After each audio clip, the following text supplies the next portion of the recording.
When Led Zeppelin released Physical Graffiti in February of 1975, it was expansive, risk-taking, and a band operating at the height of their creative powers. But is it rock and roll's greatest double studio album? We'll take a look at the story behind this classic album coming up next on Music Meanderings.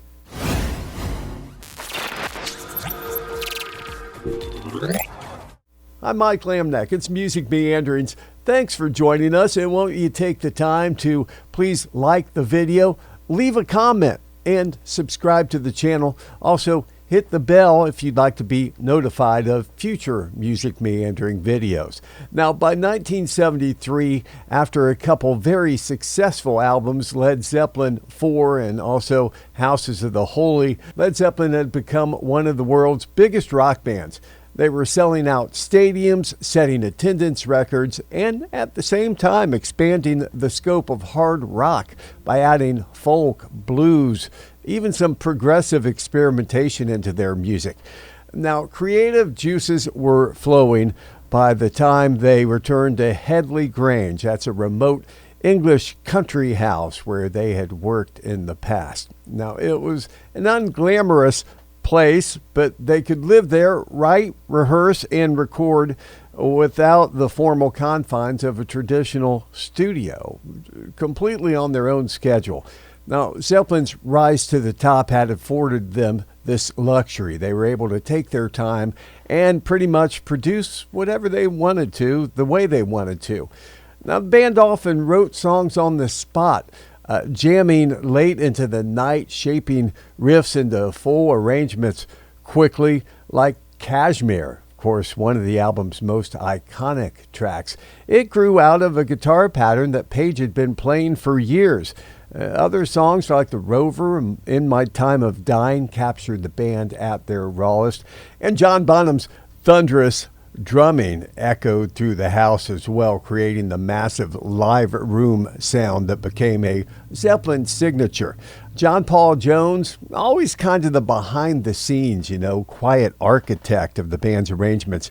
He took the environment as an opportunity to explore new keyboard textures, including the clavinet, which appears prominently on Trampled Underfoot, which was released as a single and became a top 40 single for the band.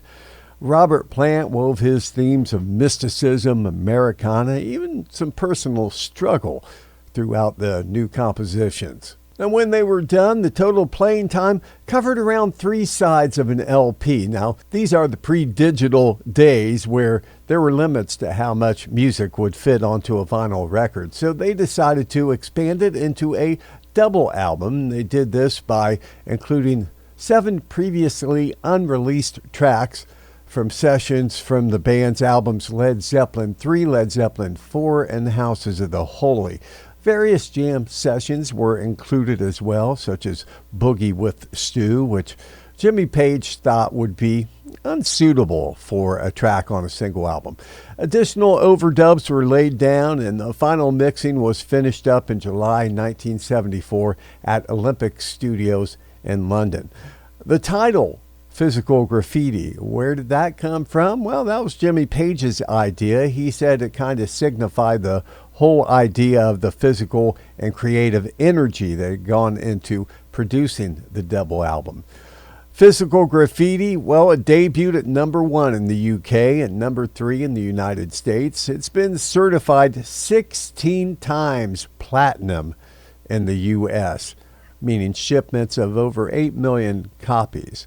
Now, as I said, what made Physical Graffiti a double album wasn't just the new material. It was also Zeppelin's decision to revisit some unreleased tracks from earlier sessions. Now, these weren't throwaways. They weren't leftovers. Many were actually fully formed songs that just hadn't fit the thematic structure of previous albums. Page saw the double album format as a chance to bring some of those hidden gems into the spotlight. Songs like the Neil Young influenced Down by the Seaside.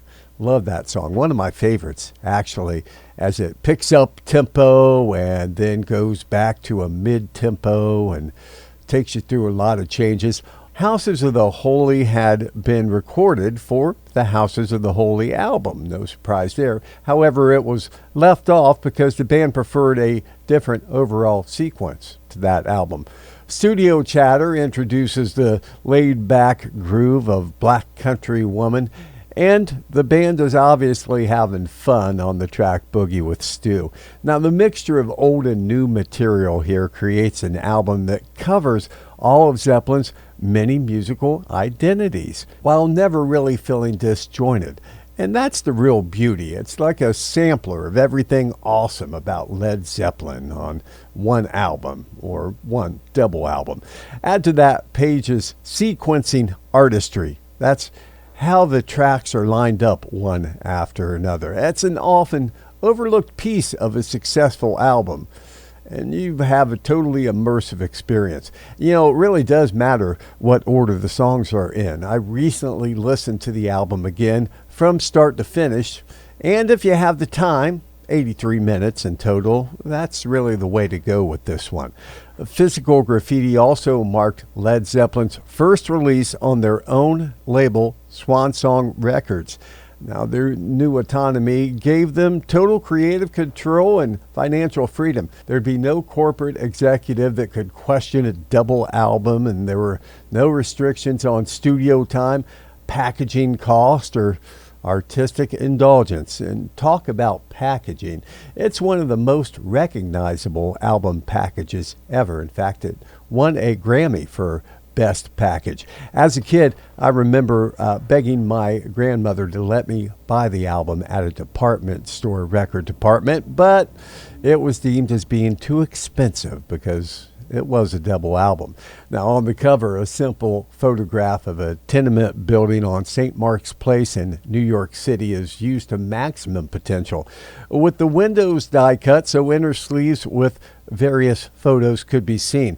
Now, the die-cut sleeve, designed by artist Peter Coriston, proved difficult to manufacture and actually delayed the album's release. Coriston would repeat this die-cut style when he designed the cover for the Rolling Stones' 1978 masterpiece, Some Girls. Speaking of the Stones, they would use the steps of that same St. Mark's Place tenement building featured on the Physical Graffiti album cover in the video for their song Waiting on a Friend. Those are the steps that Mick and Keith are sitting on. Did you know that?